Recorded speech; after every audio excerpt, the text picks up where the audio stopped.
Welcome back. My name's Ashley Lance. I'm here representing the Harkin Institute for Public Policy and Citizen Engagement. I hope you enjoyed your lunch. We're very excited to get back to our panel this afternoon. So a couple of changes to your agenda. Our friends from the National Down Syndrome Society, Ryan Rotundo, is not able to be here today. So the wonderful Hannah Olsen with Disclo is jumping in as moderator and panelist. So we're very excited to have her here to talk about Disclo and the work that she's been doing around accommodations and disclosure. And then we are also adding my colleague Bob Ludke with the Harkin Institute to talk about his work with the private sector as well. So I will turn it over to Hannah and enjoy your panel. Thank you so much. Good afternoon. How was lunch, everyone? Did we have good? Okay, so everyone's got a new sense of energy, I assume, after getting some food in our systems. Okay, great. Well, hello and welcome. I'm very excited. And as Ashley mentioned, stepping in last minute as moderator, so bear with me as I'm wearing a lot of hats today, but this is the nature of being an entrepreneur. You always got to think and act quick. But super excited to be joined by my panelists, and I was going to give everyone's background but I'd rather kick it to our panelists to quickly just introduce ourselves before we dive in so we can see who's in the room today. So we'll just go right down the line and we'll start with you, Bob, if you don't mind. Sure. I'm Bob Ludke with the Harkin Institute.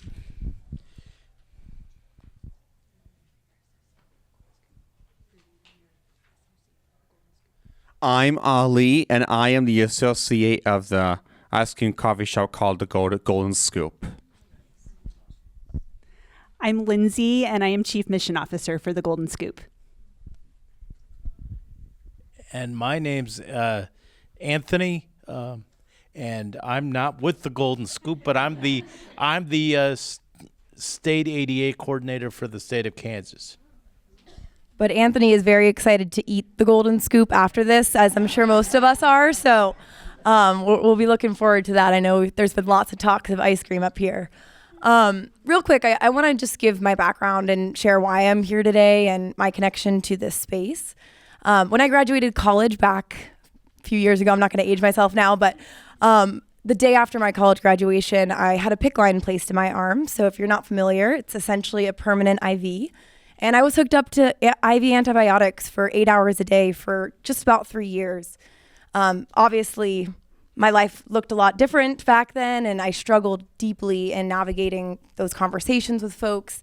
Everyone would ask me, "What's on your arm? Why are you hooked up to a pole all the time?"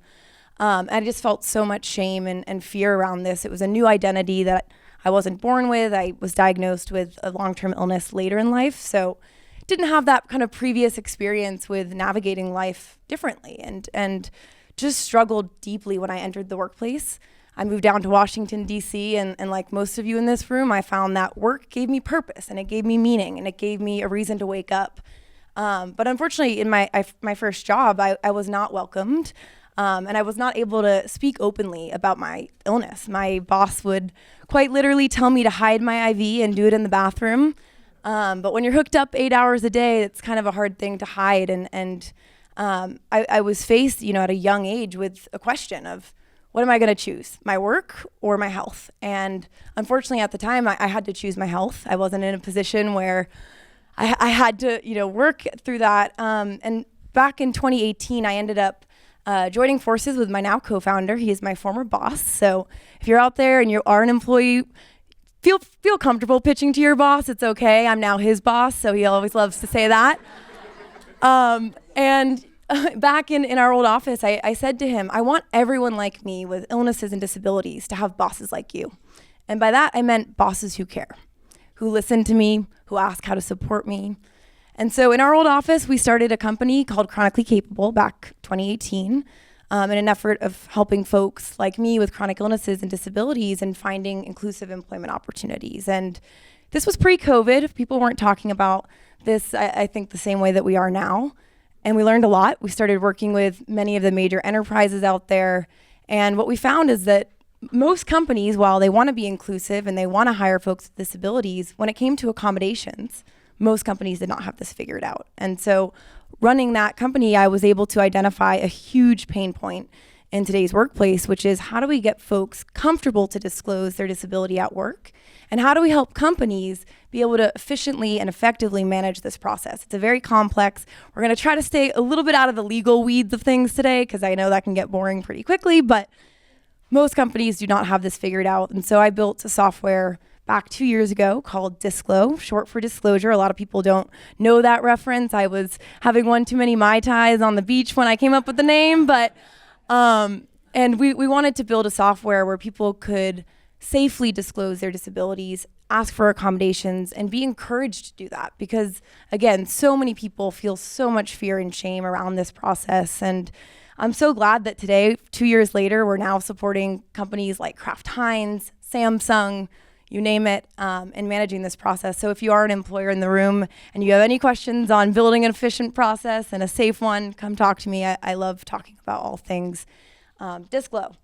That's my background. That was not short-winded. I said I was going to be quick, but wanted to just give the background and frame here before we dive in.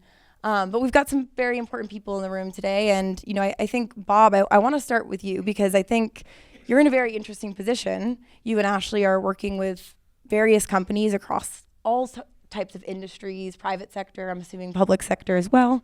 Can everyone hear me? I don't know if I'm speaking. I know I get a little shaky. It's because I'm holding the mic. If I were not holding it, I wouldn't be shaking.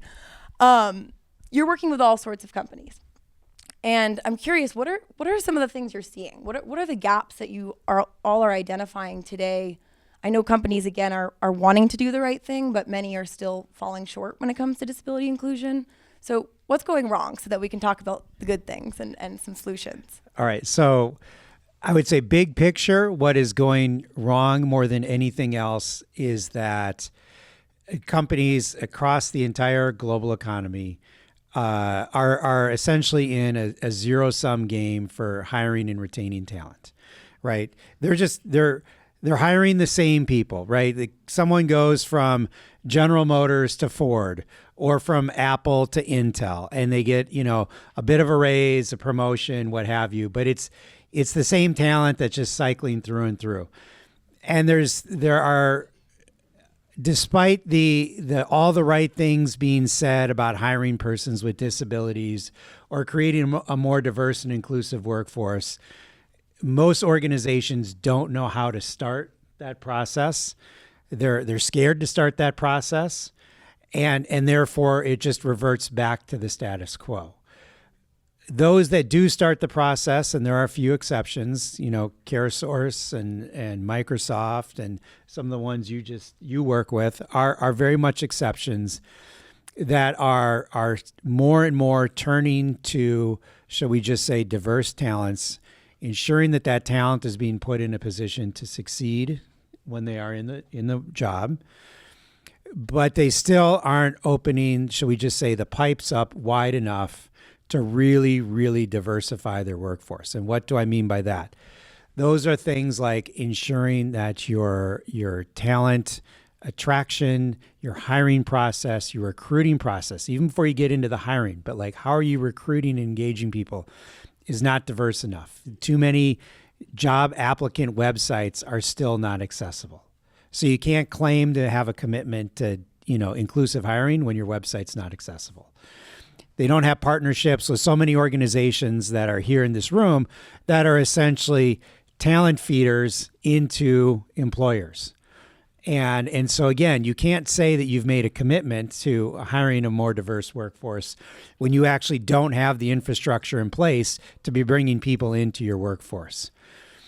And then, and maybe this a little bit later part of the conversation, when they do get into the workforce, and Hannah, this is what you get into, is all the issues around creating an accessible workforce, creating a safe space in a workforce, and really treating reasonable accommodations as a way to make the most productive workforce you can possibly make, rather than just treating them as a compliance burden. But I think that's maybe a conversation for later in the panel. No, but I think, you know, you started with recruitment, which I think is a key point. Who here has applied to a job and seen on a job description, if you have a disability, please, we welcome you to apply. Here's how you can ask for an accommodation. Has anyone ever seen that? You have seen it? That's awesome. I will say we have a special guest here who was recognized by the EEOC for their active commitment to doing this work and starting at the recruitment process and having their job descriptions not only be accessible, but also calling out accommodations from the get-go. I have read thousands and thousands of job descriptions. I quite literally ran a recruiting platform before this, so I've seen them all. I have never, ever seen a job description actually clearly outline the accommodations process for a candidate. And so there's so much, if you're sitting there as a candidate, so much fear and shame. And if they're not even bringing it up, what am I going to say? Who do I say? When do I say it? And so let's hear a little bit more about the work that you're doing and what you all have done by putting this at the forefront on the application stage. And what can companies learn from you? First I would say that it's a commitment of all of our agencies and all of the drivers that were here, and this was done just so you're aware. We obtained the EEOC did a report back 20 years ago, and at that time they were looking for top 10 states that did best practices. And they specifically called out mentioning the percentages in the job descriptions, meaning how much you will be doing of a certain type, what's the essential functions of the job, 40% of this, 20% of this. So when a potential employee would know right away, and it's still there, what is going to be expected. And then on the front of the application, it says, the state of Kansas application, it says, if you need an accommodation, please consult the recruiter. But it further gives you instructions as to where to go, how to go about this. And then and since the passage of 333, that's Kathy's law, there's also instructions about how to separate that information so that doesn't become intertwined in the accommodations process, and specifically following legislative instruction, and the Department of Administration has that part of the program directly under it. So we are taking the steps necessary to implement Kathy's law, as well as making sure that if a person says, I need this sort of accommodation, they are not only free to ask, but we need to know what will make you succeed.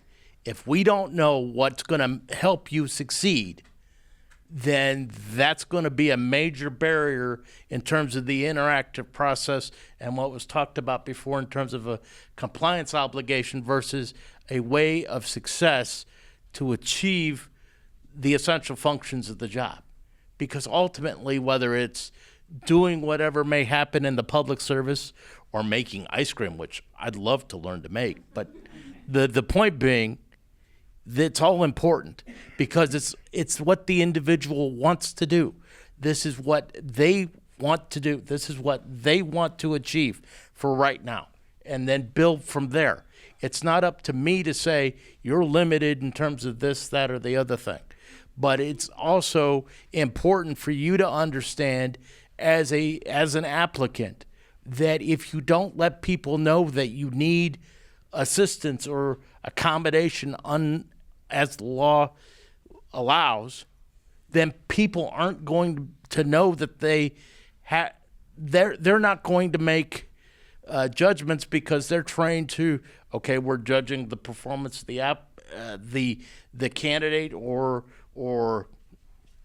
if you're the employee, we're judging the performance. And if at the end of the day you don't ask for an accommodation, they won't know how to judge that success. So I would encourage folks to let people know, because in that way we can help you. If we don't know what you need, we can't help you. And I think that's one of the most critical themes I'd like to get through. And Certainly. with that, I'll pass it along.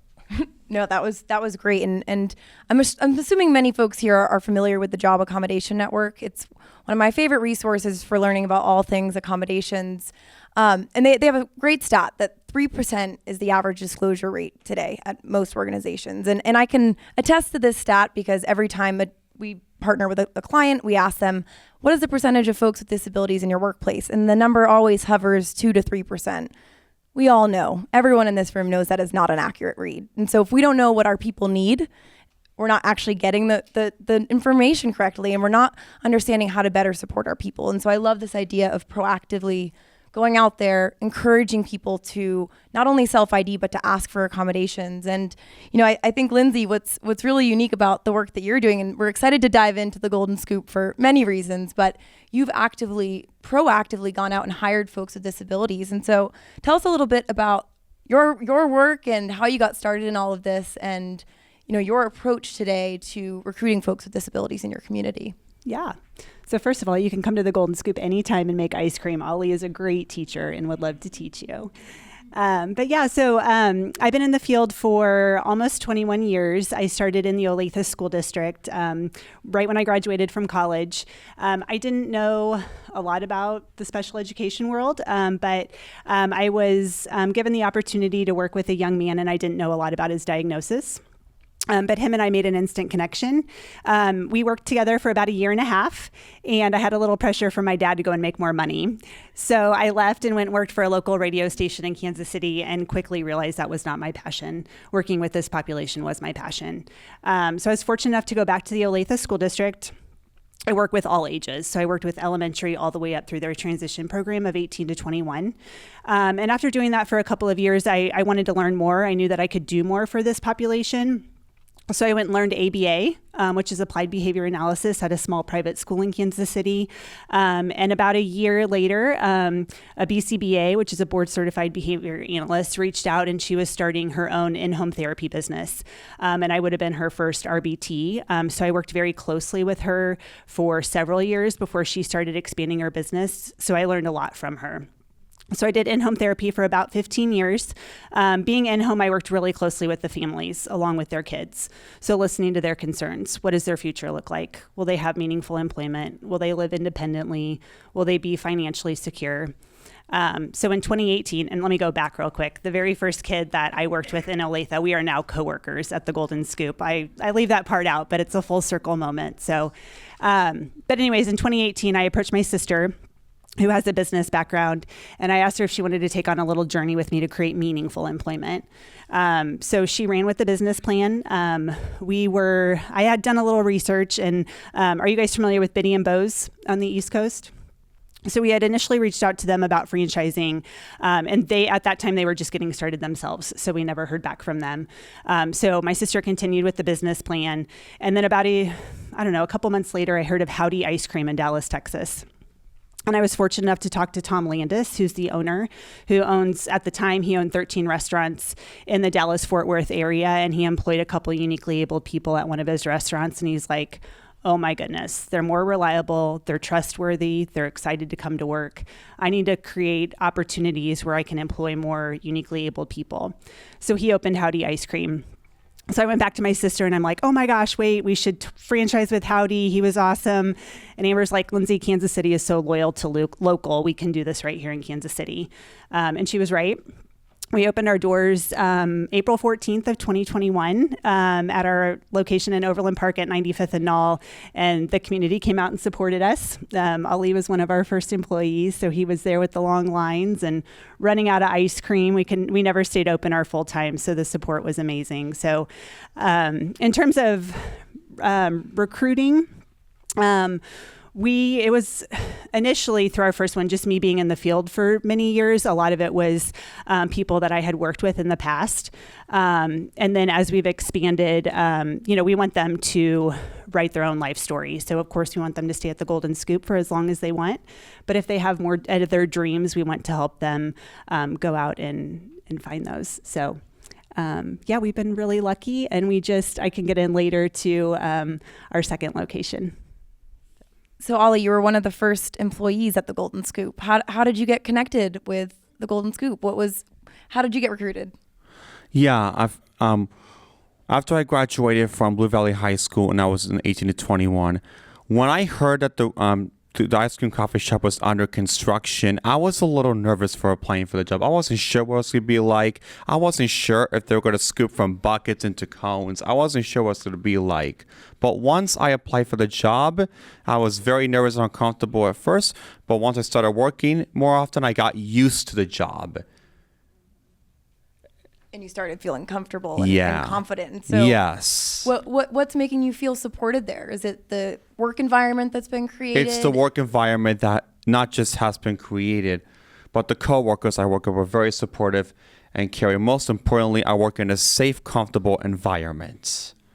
Right. And you feel you can you can be honest about your life and Yes. you're supported and welcomed by that. Yes. And so what are you most proud of at the Golden Scoop? I know there's a second location in the works. I know. Tomorrow's Tomorrow's a big day for you personally, but what are you most proud of at your work? I am mostly proud of just doing the job and doing it well. Most importantly, helping customers. Helping customers. Yes. We're all going to be happy customers in a few moments here. And I did not bring a watch with me to Kansas, so I have no idea how we're doing on time. So I might need a time check soon. But I'm excited for the ice cream piece. But I'm so glad that you found a home there and that you're continuing to grow within the company. I know that there's a new title that you're now an associate. Is that the new? Yes. Yeah, that's amazing. And so you all are opening your second location. And so as you start to expand and go out and recruit talent, I know you're hiring folks with disabilities. How are you finding folks? Is it really just word of mouth right now, or what efforts are you putting forth for that? Yeah, so we've been super fortunate. It's been word of mouth. In 2021, when we first opened, we closed our wait list when it was at 35 people because we just could not employ anymore. So they were on a wait list for about 3.5 years. And I think what's kind of attracted people is, we accept them for their abilities. We create checklists for them to become independent in the shop. We also meet with them twice a year to come up with goals. And a lot of them are areas that maybe are more challenging for them. And we train them and teach them how to get through some of those struggles. So now we went through the hiring process again for our second location, which we opened September 5th back in Overland Park. Overland Park, Kansas, I don't know if you guys know, it was ranked a couple years ago the #1 city for uniquely abled people to live. And about a year ago, it was ranked the #1 city in the United States for uniquely abled people to work. So we decided to stay in the Overland Park area. But yeah, so they come up with goals. And it's also a place of belonging. And like Ali said, a place where they feel safe. So That's wonderful. I wish I had more time here so I could go see in person and get to meet some of your staff. Anthony, you touched upon, and now we've gone through the recruitment process and we've realized that this needs to start at the recruitment process even before that, when we're thinking about going out there, writing job descriptions, thinking about where we're looking for candidates. But now let's dive into retaining talent. Once we have folks already in our workforce that have a disability, they're now coming to their boss or their manager and they're wanting to disclose their disability. What tips do you have for companies in creating a safe process for people, but also one that's encouraging? Well, what I will say is that the most important thing is that the coordinator or whoever is in the state system. Each agency has coordinators within that agency to help handle the processes, and then I would help them if that's necessary. So it's closer to, as people would say, it's closer to the ground, and you're not trying to make people feel like they're going. Some people have used the term that they didn't want to go upstairs. They didn't want to feel like going around the process. So if you can make it part of their process that, hey, this is just the normal way we do things, then that helps alleviate some of the tension as far as they understand that it'll be confidential. They understand that this is just the way we do business. It shouldn't be seen as, hey, you're going to be penalized for asking or anything of that sort. And because really people feel like, is this going to what's going to happen? What's the next steps in the process? And if people feel like, well, they're coming to me and that's wrong, then they won't go. But if they feel like they can go to the agency coordinator or come to me and I can refer them to it, we've seen great success just with, hey, you and the agency can then talk about it. And I've seen great success in terms of can't get into it, but we have seen great success as far as keeping it within the agency structure itself, so people know that it's part of just the way we do business. And that's about as far as I can go with it. I hope that helps. No, that's great. And I think what I'm gathering from that as well is there is a lack of education at a lot of companies, I feel, and I'm sure in your work, Bob, you're seeing people be motivated to change and want to do this, but you're also seeing that there's probably some gaps on the education front. And something that we find is that typically an employee, they go to their manager first because that's who they're most comfortable with. If they have something that they need, whether that be an accommodation, adjustment of some sort, that's typically their first line of defense. And managers are oftentimes not prepared and not trained to properly handle these kinds of requests. We often see discrimination lawsuits resulting from a manager misstepping and not actually providing proper advice. And so one of the things that we're really trying to push, and I encourage you all in your respective organizations, is to have education outside of just HR. It has to be across the board. Managers need to be having these sessions with folks like you all and getting to learn more.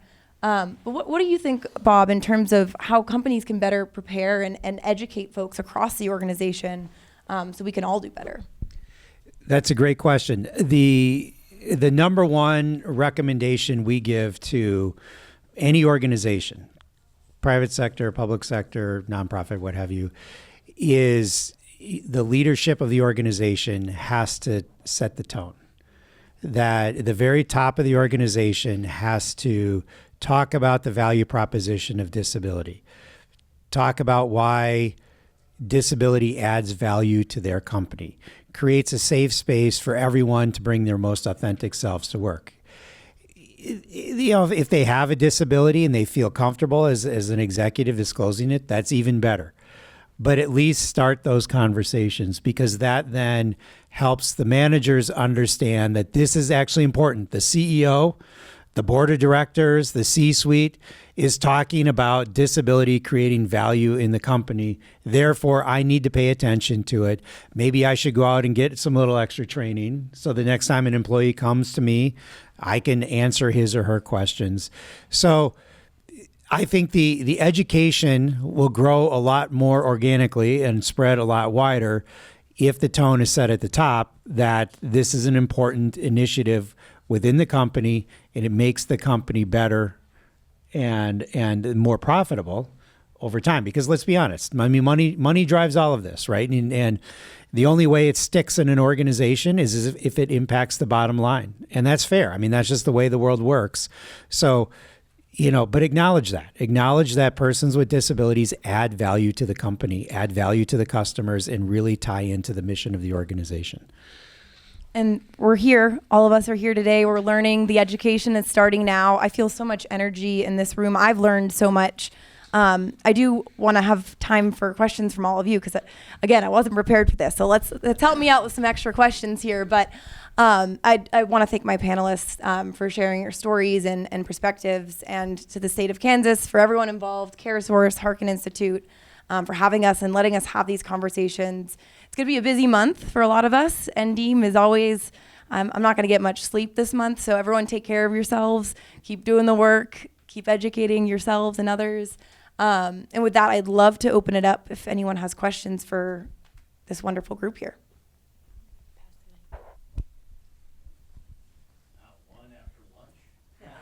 Everyone just wants the ice cream, it sounds like. I used to live in Florida. I had to give up my job for almost the past 19 years next month. We have a real problem with Florida. There's no plan for people like us down there where people should be in the workforce. Can someone please do something to help solve this problem?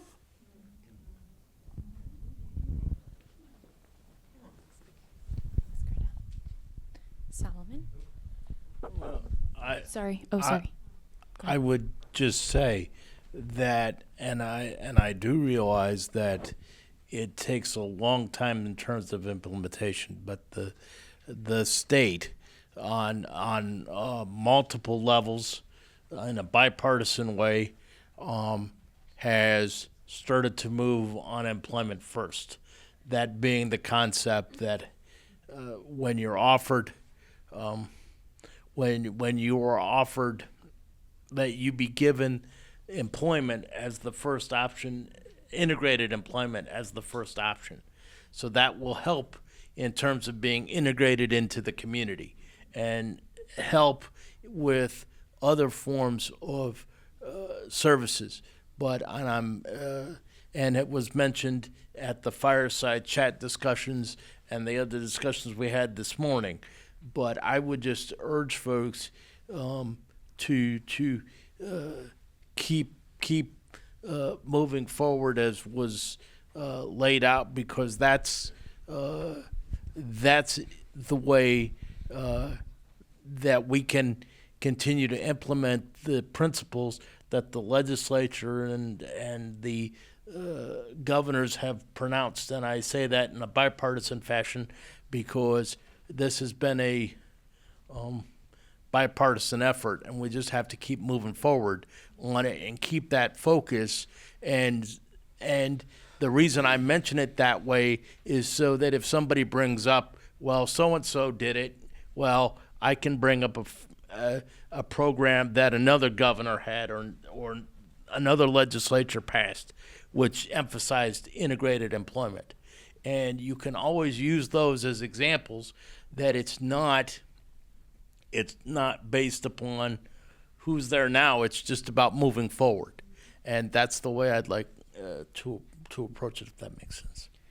Could I just go back to the comment about Florida?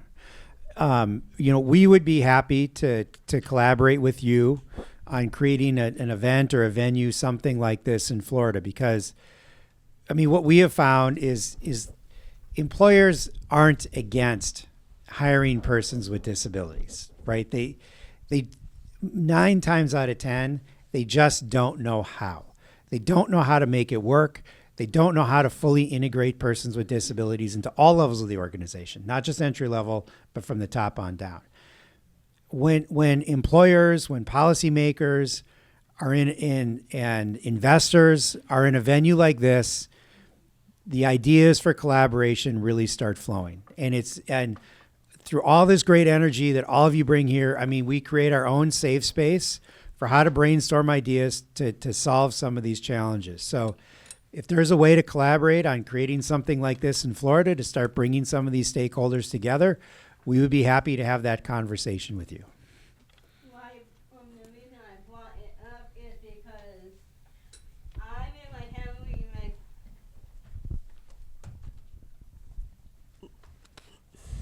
the only place that who is most valuable was Publix, and they had a policy with hiring people with all kinds of disabilities, hearing impaired, autism, partially deaf, partially blind, and everything. One time or another, I've been put down at when I used to work at Publix in Florida at the time. So I was bagging someone's groceries, and they said that I was doing it wrong. They wanted to call me a retard right in the middle of it. And one of my coworkers stood up, said like, I don't think you should have said that. And then she went and got our boss, who's also the manager, stepped in and told the customer that wasn't a smart move. We hire people with all kinds of disabilities, including people with Down syndrome, with learning disabilities. And if one store is doing this in Florida, that's good. But people with other locations in Florida need to do exactly the same thing. I'm so sorry someone said that to you. I'll give this to That's hard to follow up. I think definitely to further that, I would love for the panel just to talk about what was just mentioned by Greta, right? Yeah. Of, how do you we're here for a reason today. We're talking about recruiting, retaining, hiring of people with disabilities, but yet there's that bias that's out there. So how do we prep for the bias? My original question was more around the use of AI, of how with employment first, technology first, mentioned today several different times. How is AI being used currently within your respective roles to recruiting, retaining, and hiring of people with disabilities, but also what do you see on the horizon? So I think definitely would love to explore more of what Greta mentioned too. Very, very quickly, AI, I would encourage folks to, the EEOC has issued, along with the Department of Justice, I think it's joint guidance, has issued joint guidance on how AI could impact the workplace. And what I would encourage is that since this is an emerging area and a fast-moving area, that it be part of the process, but they give very good technical assistance guidance that for those that maybe you want to make sure that it not control the process, it can help inform parts of it, but there always be a human check at the appropriate points so you're not making decisions because of AI itself. That's just my initial read of the technical assistance. I think it's fairly good, and I would encourage folks to kind of follow that principle. In terms of what happened to Miss Greta, I can just tell you of an example that happened almost 30 years ago. I was a law student. I had just graduated. I was trying to prep for the bar. I had an opportunity to go down to get some trial experience. I wasn't a lawyer.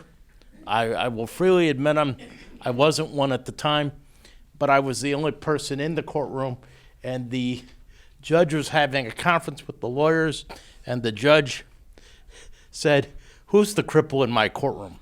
I was the only individual in the courtroom. But the upshot of this, it was a 2-day trial, and what ended up happening is even though members who aren't members of the bar can sit at the table like in Law and Order, you see them waiting for the verdict, the judge let me sit at the table at the end of the trial because he saw what work I put in on it. And I didn't say anything, didn't do anything except do my job. But I will tell you that it had a great impact on my mom because she didn't say anything at all. She was extremely upset about it, but that's how she expressed the fact that she was upset.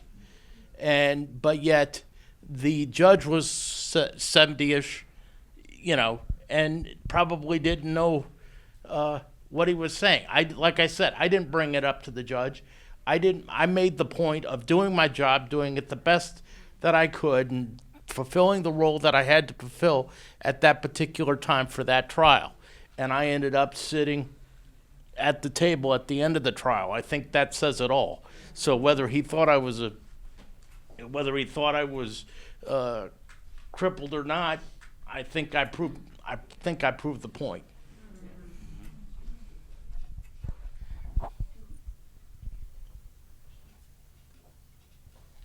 So thank you both. Thank you all for telling your story. And I can assure you I'll cover more of this when we speak, but when I'm on the panel. But I think everybody has, unfortunately, a story like that through our journeys. And one way or the other, I think every human being actually has a story like that that kind of sets the tone of who we are and what we'll become. And I'll talk about that as becomes a superpower.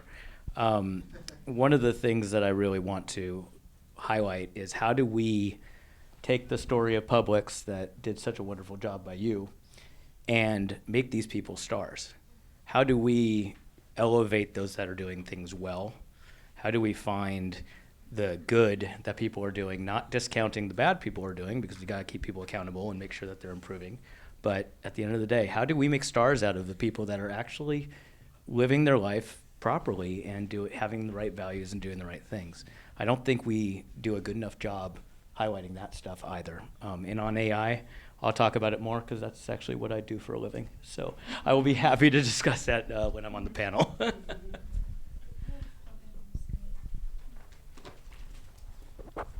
So I have something to comment on about your accommodations thing. So ever since I was in high school, I had these packages that I give to my teachers about accommodations. Like there's a sheet that I would give each teacher. But at college, we have at Johnson County Community College where I go, we have a thing called Access Services. And I don't know if it's just me wishfully thinking or whatever, but I just want all colleges to have access services. I've thought of that ever since Kalev was talking about her story, so I would like if you guys could speak on that.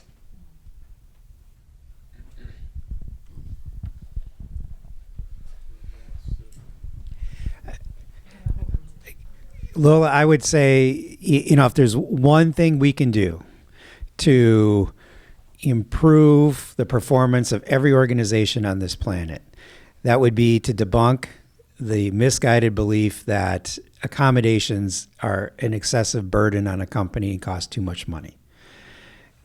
The other thing we need to debunk is the fact that only a select number of employees actually need or request reasonable accommodations. People fail to take into consideration that if they leave early to go to a doctor's appointment or take a kid to a baseball game, that they've in fact asked for a reasonable accommodation. And if we could just figure out this reasonable accommodation, should we just say hurdle, solve this hurdle and really allow each person to feel and be totally comfortable in their workplace, not emotionally, also physically comfortable in their workplace.